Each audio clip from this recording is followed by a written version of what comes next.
Number 10, machine guarding, with 1,239 violations. This one lives in manufacturing. Exposed moving parts, gears, rollers, blades, with no guard, a missing guard, or a guard that somebody removed because it was in the way. The most common citation is literally just not having the guard there at all. This standard dropped by over 300 citations from 2024. Number 9, eye and face protection, with 1,665 violations. This is a construction standard, and the violations come down to 3 things: workers not wearing the right protection, employers not providing it, or the wrong type is being used for the hazard. We're talking grinding, welding, chemical splash, situations where a $5 pair of safety glasses would have prevented a life-altering eye injury. This one dropped by about 150 citations from last year, but nearly 1,700 times an OSHA inspector showed up and somebody's eyes weren't protected. Number 8, powered industrial trucks, with 1,826 violations. Forklifts. The violations are almost always the same story. Operators who were never properly trained, certifications that expired months ago, or pre-shift inspections that aren't happening. OSHA requires that every forklift operator be evaluated and certified, and that certification has to be renewed every 3 years. If you can't produce that paperwork when an inspector asks, that's a citation on the spot. And if an untrained operator kills someone, and roughly 70 forklift fatalities happen every year in the US, you're looking at willful violation territory. That's $165,514 per instance. Quick question for the comments. How many of you actually have a system for tracking when your operator's certs expire? Or is it a spreadsheet that nobody's looked at for 6 months? Be honest. Number 7, scaffolding, with 1,905 violations. Scaffolding moved up the list this year from number 8 in 2024. The big citations are missing guardrails on platforms above 10 feet, unstable foundations, no base plates, no mud sills, and workers accessing scaffolds without proper ladders or stairways. Scaffold collapses don't just injure the worker on top, they kill people on the ground, and the citations stack. An improperly erected scaffold can trigger multiple violations from a single inspection, each one up to $16,550 for a serious citation. Number 6, fall protection training, with 1,907 violations. This is separate from fall protection equipment. This is about documentation. OSHA requires that every worker exposed to fall hazards be trained by a competent person, and that the employer can prove it happened. The most common failure?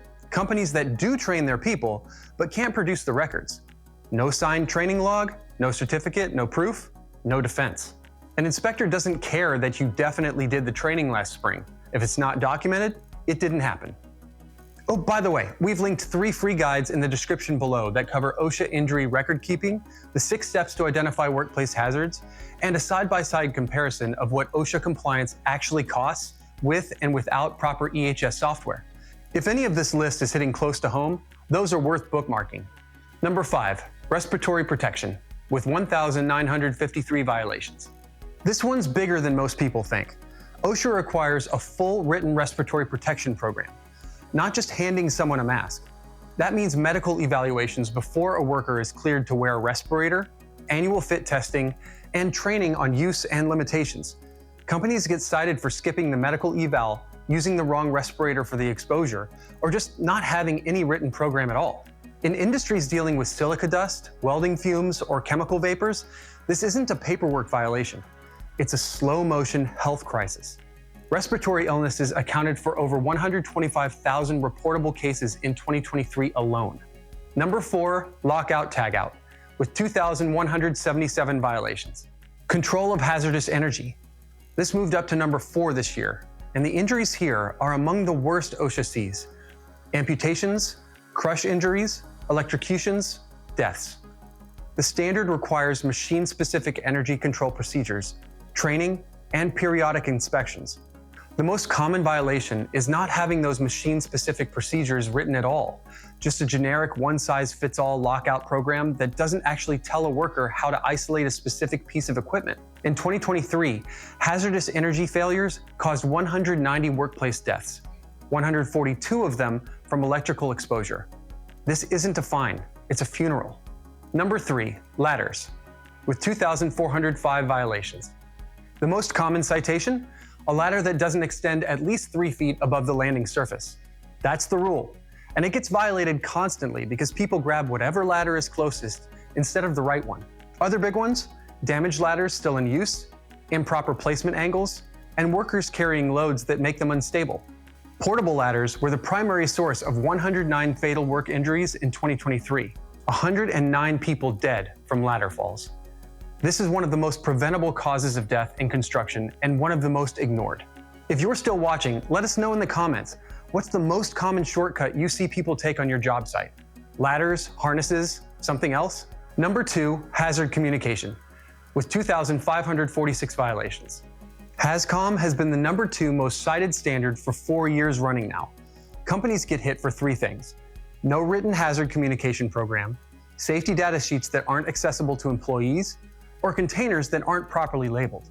If you have chemicals on site, cleaning products count. The shift to GHS-aligned labeling was supposed to fix a lot of this, and it helped, but employers are still failing on the basics. Your workers have a legal right to know what they're being exposed to. If they can't pull up an SDS in under a minute, you've got a problem. Number 1, fall protection general requirements, with 5,914 violations. Number 1 for the 15th straight year, and it's not even close. Fall protection has more than double the citations of anything else on this list. The standard requires protection for any worker on a surface with an unprotected edge 6 feet or above in construction. That means guardrails, safety nets, or personal fall arrest systems. The majority of violations happen on residential construction sites where there's less oversight and more pressure to move fast. Falls from elevation account for roughly 35 to 40% of all construction fatalities. In 2024, BLS recorded 389 fall deaths in construction alone. That's more than one person dying every single day from a fall that proper protection would have prevented. The total citations across this entire top 10 dropped by 17% from 2024, from over 28,000 down to 23,500. That's real progress. But the same 10 violations have been on this list for 3 straight years. The hazards aren't changing. The question is whether your response to them is. Here's the reality. Most of these aren't freak accidents. They're systems failures. Missing paperwork, expired certs, guards that got removed and never got replaced, training that happened but was never documented. Every one of these is fixable.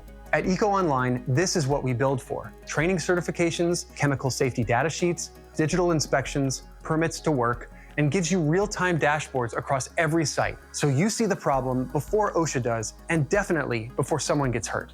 If you want to see how that works in practice, watch this video next. It's a full walkthrough of EcoOnline's EHS and Chemical Manager platform. And don't forget those 3 free OSHA guides linked in the description: injury record keeping, hazard identification, and a compliance cost comparison. They're yours, no email required. See you next time.